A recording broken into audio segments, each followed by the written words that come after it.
Good afternoon. I'm Davide Dermit, my tutor Professor Mattia Borgarino, and my co-tutor Professor Luca Larcher. And today I will show you my research activity about the CMOS digital phase lock loops and power amplifiers.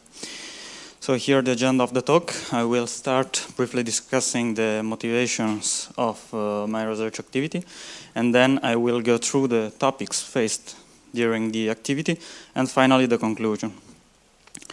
So the continuous scaling of CMOS processes has resulted in the continuous increase of cutoff frequency. And this combined to the relative low cost of CMOS processes resulted in the monolithic realization of CMOS transceiver, which are targeting several different standards. So the PhD activity was focused on CMOS processes and in particular on frequency divider, PLL, and power amplifier. Here, a conceptual example of a monolithic transceiver. So you have in the received frequency, which is picked up by the antenna, and then low noise amplified, band pass filtered, and finally down converted to baseband by the mixer. On the transmitter side, the baseband data are up converted to the carrier, then band pass filtered, and then their output level is increased to a level suitable for the transmission by the power amplifier.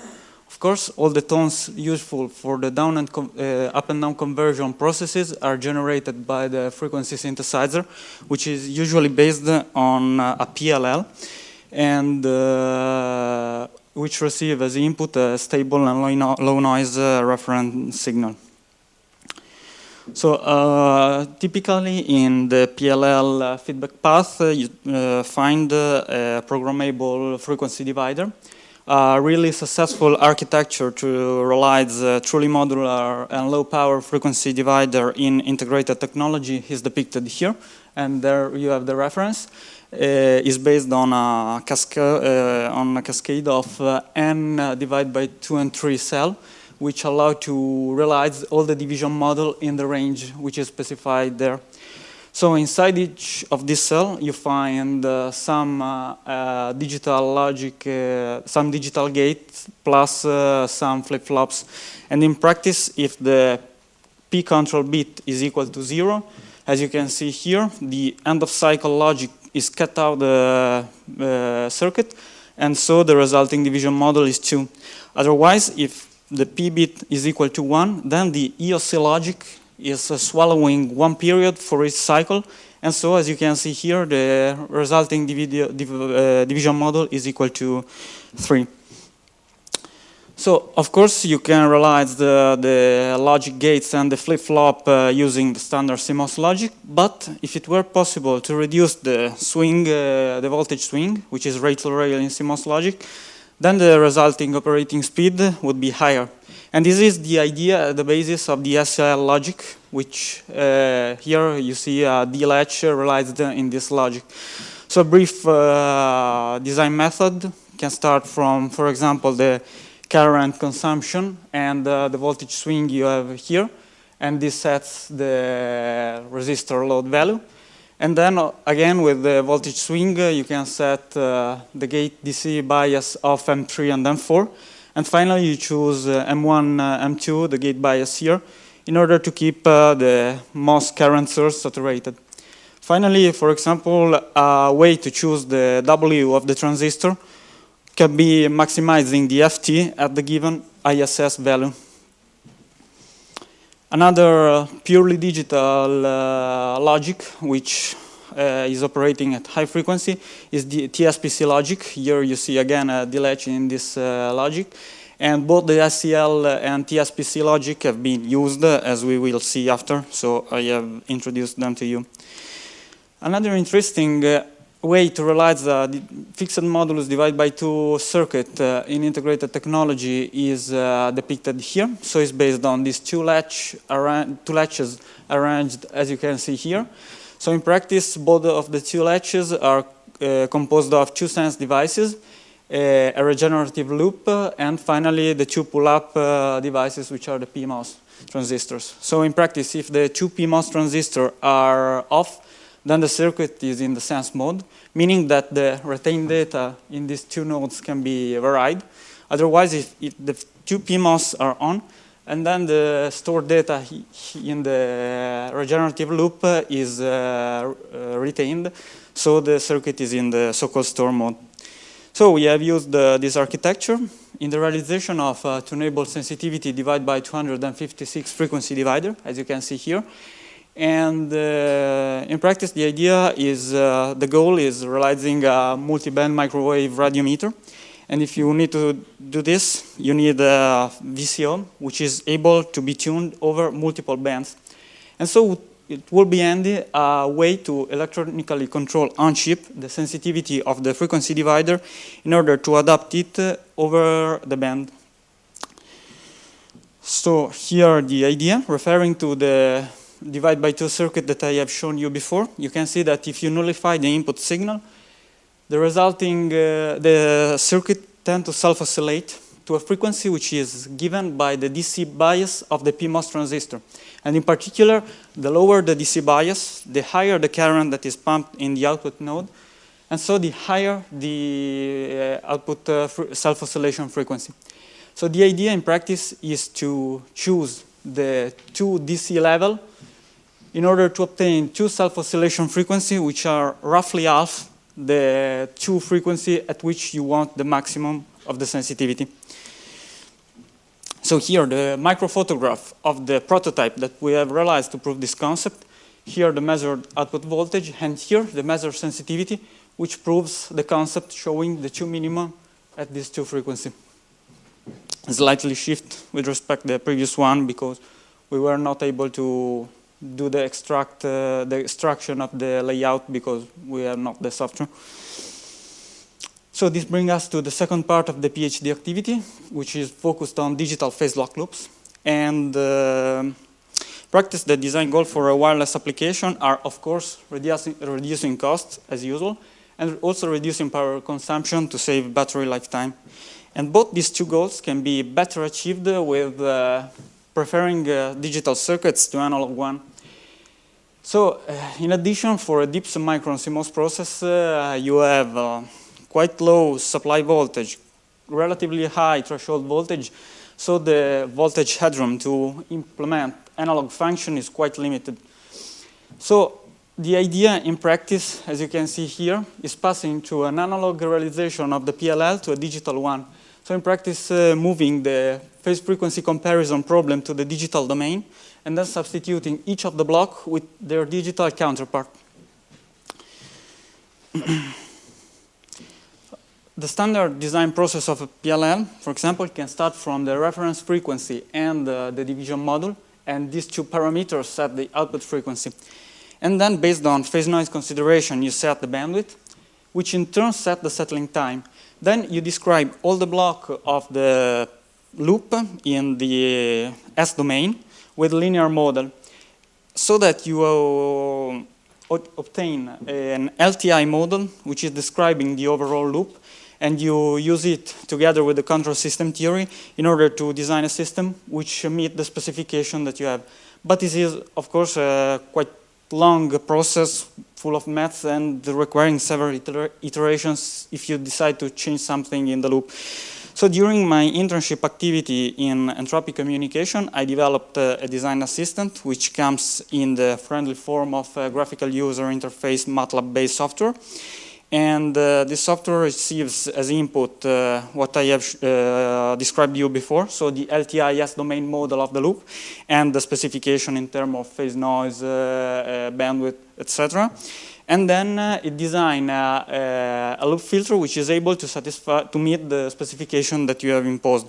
And this is quite handy because if you decide to change something in the loop or adding a block or something, the design is carried out with just one simple click. Of course, this approach is based on a linear model, but the locking transient of a PLL is not linear at all. So I have proved the correctness of this approach, developing some equivalent nonlinear model, which have been solved in Simulink in the time domain, and then the nonlinear simulation result were used to benchmark the linear simulation result, and we have found good correspondence so this tool works well. So based on the tool which I have described, we have designed the targeting, a DPLL targeting this specification. So in practice, starting from phase noise consideration, we set the bandwidth at 200 kilohertz. But then if you assume that the settling time can be well described, approximated by 4 over the bandwidth, you see that with this bandwidth you cannot achieve the required settling time. So the idea is to exploit the digital nature of these filters by switching its coefficient. So at the beginning, the coefficients are set in order to obtain a large bandwidth so that the loop is able to fastly converge toward the locking condition. And then you switch the coefficient to the low phase noise 1 so that you meet the phase noise specification. Of course, here now you have a digital quantity. As you can see here, the VCO is analog, so you need to produce an analog quantity here to tune its frequency. So we have introduced this second order 3-bit sigma delta DAC, but then of course here you will have, since its transfer function in the frequency domain is like this, here you have a high frequency noise, and to suppress it we introduced this third order low pass filter. But then unfortunately, when here you have a large bandwidth and here 3-pole introduced by this low pass filter, the loop is unstable. And so we introduced in the digital domain this band pass filter, which has 2 zeros, which compensate in some way the low pass filter poles. So this explains the shape of the loop. For time constraint, we were able to integrate on silicon just the TDC and 2 versions of the multimodulus prescaler. So the TDC is in practice an ADC, which is digitizing the time difference in between the reference and feedback signals. And in the loop, since in the loop it takes the same place of the PFD, the phase noise of the loop is set by the phase noise performance of the TDC, which in turn is set by the time resolution of this block. And this explains the efforts which have been made in order to improve this parameter. So the simplest TDC which you can imagine is this one.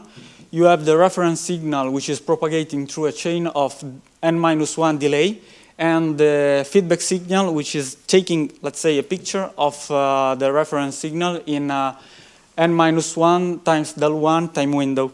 So the resolution of the time resolution of this architecture is exactly equal to the delay, and you can see that the dynamic range both scales with n, the number of stage, and trade-off, of course, with the time resolution.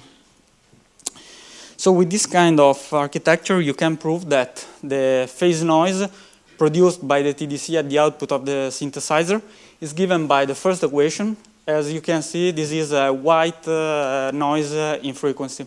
You can normalize the first equation with this quantity, so n squared FRF, in order to obtain this figure of merit.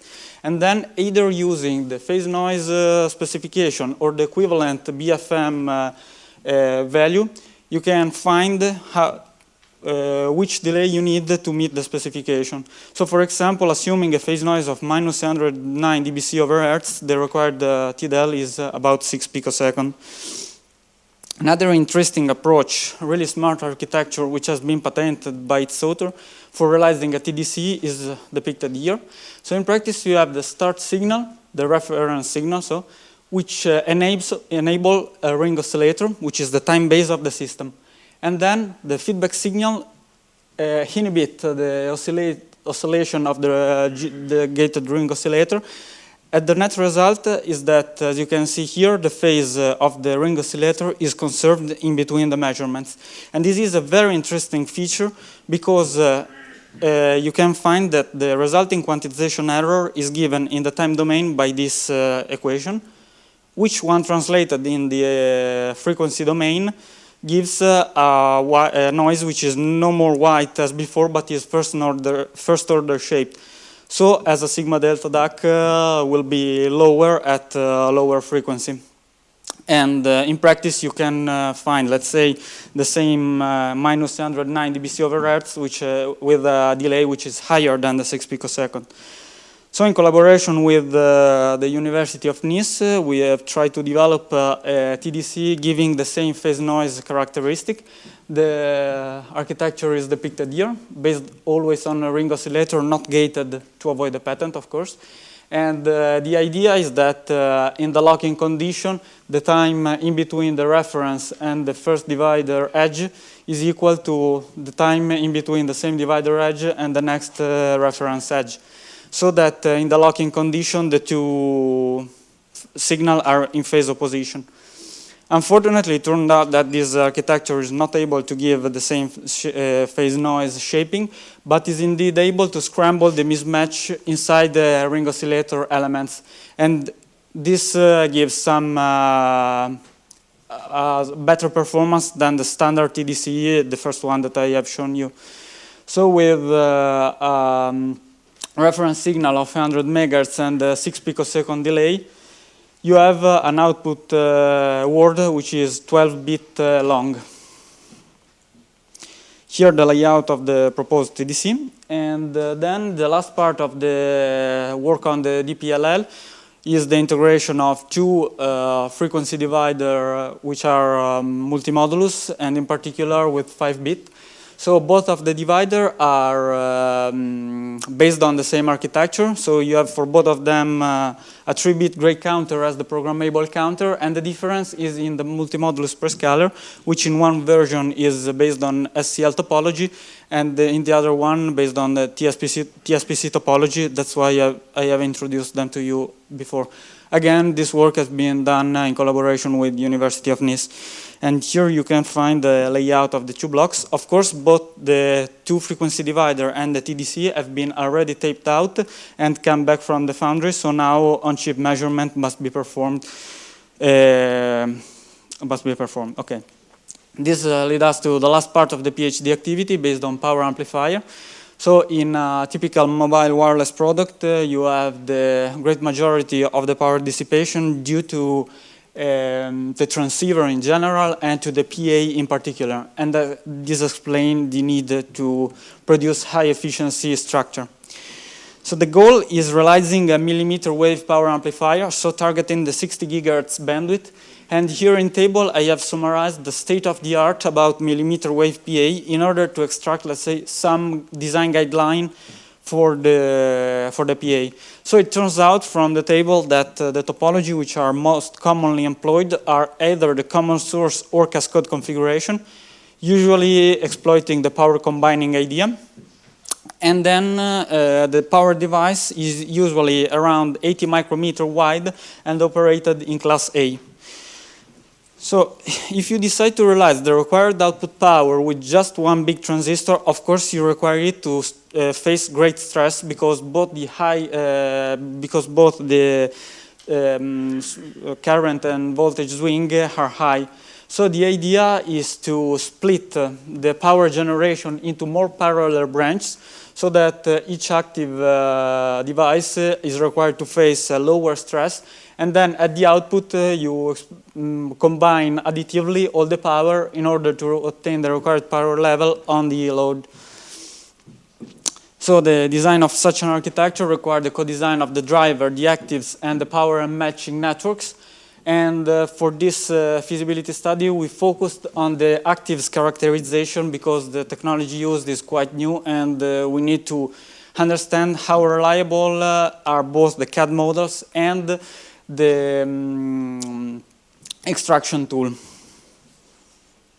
So the first thing you need to choose is the biasing point for the transistor. For example, we decided to bias it with a current density of about 0.3 milliampere over micrometer because you can see that above this value the FT almost flattened while the dissipated power is increased linearly. So to achieve this current density value, you need to impose a gate to source DC voltage of about 650 millivolt. The second thing you need to choose is the correct load termination to maximize the output power, which is not a simple conjugate matching because you are not at a small signal level, but instead at high signal level. So the correct procedure is performing the so-called low pool technique, so low pool simulation. Here you see the load pool simulation result for 3 different transistors, so with different width, all operated in class A. As you can see, we kept them all at the same device stress, which is quantified by the gate-to-drain peak voltage. And so you have about this PIE, which is largely optimistic because it's based is due to only the MOSFET parasitic without any layout taken into account. So the test structure which we have realized in order to test the active are either a common source or a cascode 80 micrometer CMOS transistor, NMOS transistor.